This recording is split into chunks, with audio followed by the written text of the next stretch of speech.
Жыл басы. Бұрынғы ерте заманда хайуанаттар жыл басы болуға таласыпты.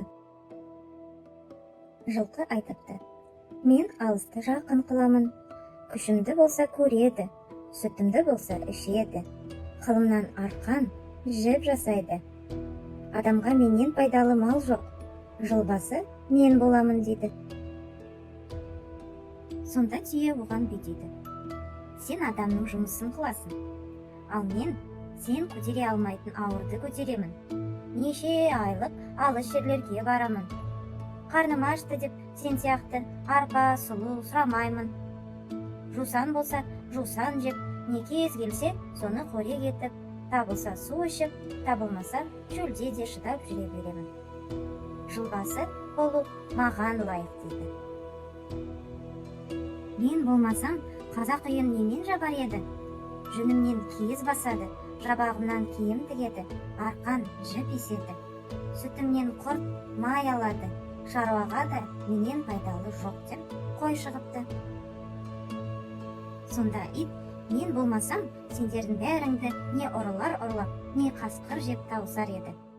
Мен сендердің баршаларыңды көзден таса қылмай бағып жүрген бақташымын. Дұшпан көрсем, үріп, абалап, иеме хабар беремін деп мақтанады. Әтеш те қарап тұрмай: жыл басы болуға мен лайықтымын. Мен болмасам, адам ұйықтап қалар еді. Мен таңертең тұрып, таң атты деп хабар беремін.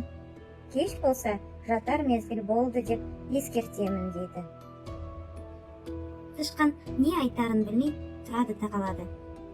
Бірақ бір толық ойлап, жиналған жануарларға бұлай айтады: бұлай таласқан болмайды. Біз барлығымыз күнді қарап тұрайық. Кім ең бірінші күн сәулесін көрсе, сол жыл басы болсын деді.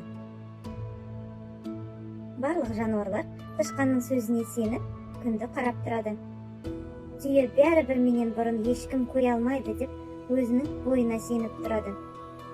Біраздан соң тышқан жорғалап түйенің басына шығып алыпты.